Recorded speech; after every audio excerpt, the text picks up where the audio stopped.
Undersecretary for E-Government, David Almirol Jr. to assist the President.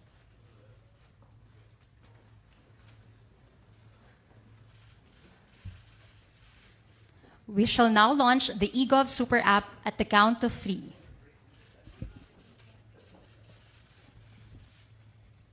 In 1, 2, 3.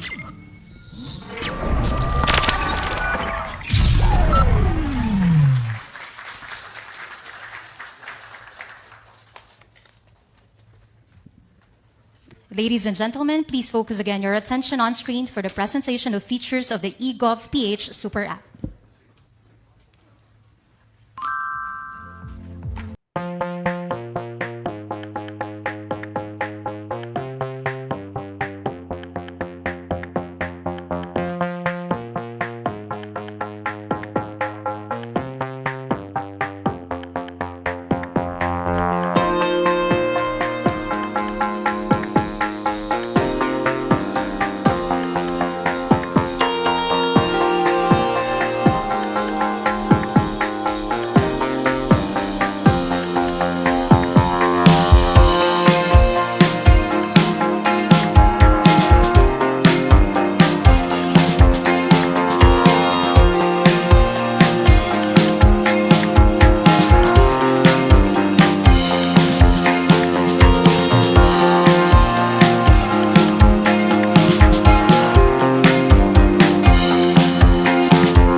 At this point, may we again invite DICT Secretary Ivan John Uy to introduce our guest of honor.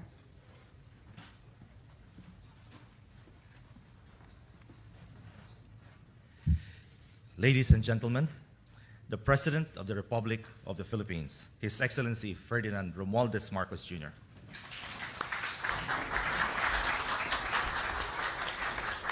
Thank you, Sec Ivan Uy. Please have your seats. For your introduction, our Finance Secretary, Ben Jokno, Jimmy Bautista of DOTR, and all the other officials who have come to join us here today. My fellow workers in government. Tayo, mga fellow workers in government, mukhang mapapagaang ang trabaho natin kapag talagang nabuo na natin ito. And that is the call of the day, is that we will have to adopt all of these new technologies to be able to compete properly in the global stage. And of course, our all-important partners in the private sector, without whom these new steps that we have taken could not have been possible. All the distinguished guests here, ladies and gentlemen, good morning. In my first address to the nation last year, I emphasized that we are in the midst of an age of exponential adoption of technology. Our government must keep up with that frantic pace, and it is frantic, and facilitate the rapid development of our interconnectivity infrastructure to allow our economy to ride the wave and open up an ocean of opportunities for prosperity. Government as well must be able to identify and utilize high-impact innovations to improve its own governance and transform itself into an agile bureaucracy that is responsive to our people's needs. As we commemorate National ICT Month, it's proper that we recapitulate what government has collectively accomplished over the years to develop and strengthen our country's overall ICT infrastructure. As early as 2 decades ago, the policy on e-commerce has been laid down. Electronic documents and transactions have been mainstream and given legal recognition. Unfortunately, the technology was not able to keep up. This is one of those very rare cases na nauna ang legislation doon sa teknolohiya. And so this is what we are trying to do now. We are trying to make maximum use of the technologies that are available to us. We are talking about the ease of doing business, the ease of doing of interacting with the government. It is not, at the very beginning, when we first came into office, I explained over and over again and made it very clear to all that would listen that this is not something that is an option that we might want to examine. This is something we need to do. We have no option of not doing this. It is something that is required. If we look now on the experience, when we look at our competitors, and that is essentially what this is about, it is a competition in the global market on many, many dimensions. And if we are to look at our neighboring countries, for example, at Europe, to the United States, then we can see that you cannot compete on an even basis unless you are highly digitalized, both in the private sector, and as well in the public sector. And that includes all the attendant issues of cybersecurity, the attendant issues of having a cloud that belongs to the country, the issues of that we are beginning to resolve on the single ID for all citizens of the Philippines. And all of these must come together in a way that is useful and easy and convenient for the ordinary Filipino citizen. Now, I always worry about how Filipinos will take. Kaya ba nilang gamitin ito? Is it simple enough? And we had that meeting yesterday, and I said I always worry about the capacity of the Filipino to take on these new technologies. And thus far, I've always been wrong. There has never been a problem for Filipinos to take up these new technologies. They pick it up more quickly than, we are a young country, and young people do simply have a affinity for the new tech because it's something that they can live with, that they have lived with. They cannot imagine a world without Wi-Fi. I mean, yung mga anak ko nung maliit pa, pag may babiyahe kami, ang unang tanong, we're going to visit this island in Visayas. May Wi-Fi ba? May Wi-Fi ba? And you cannot blame them. That's the world we live in today. And that's why this is essential to all the plans. This is going to be another building block in the foundation of our transforming the economy. And this e-governance, the whole idea of e-governance, is something that we need to do because we have fallen behind. And when we started, before we started this, and I've quoted this statistic many times, that we did a survey of how people use the internet in the Philippines.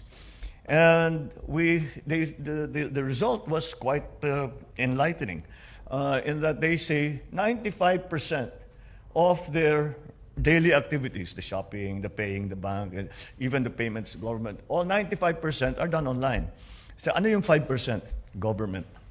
We cannot do it online with government. We have to go to the office. We have to collect the birth certificate, the documentation, the clearance, and then we go to the government, to the government office, and they say, you're missing one document. Balik na naman, and they do all of these things. So that just won't work. And as we can see, many of the problems that we are encountering are simply because of the problems that are being faced by both in the public sector, by ordinary citizens in their dealings with government.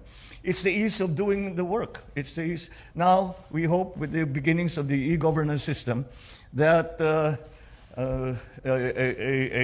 senior living in a isolated place, an isolated island somewhere, by which time we will have had connectivity, can just go onto their phone. And if they don't know how to do it, they call the child or yung apo nila. O sige, kayong gumawa. And do all their business on the internet and be able to have payments. The central bank actually was leading the pack here in that the central bank has also been very, very aggressive in trying to make as many of these payments, both to government and from government, in the digital space. And that, I think, has been very, very successful. And you can see, we were in GSIS the other day, and only 4% now, if I remember correctly, 4.7% of their transactions are done over the counter. Everything else is over the internet. And so this is what we are pushing for. This is what e-governance is about, to bring it all together and to make it simple and available, accessible. Some of this data that we have has been siloed in different departments, in different agencies, and there's no way for us to go from one place, one website, and say, I am interested in a job in engineering. Is there anything out there?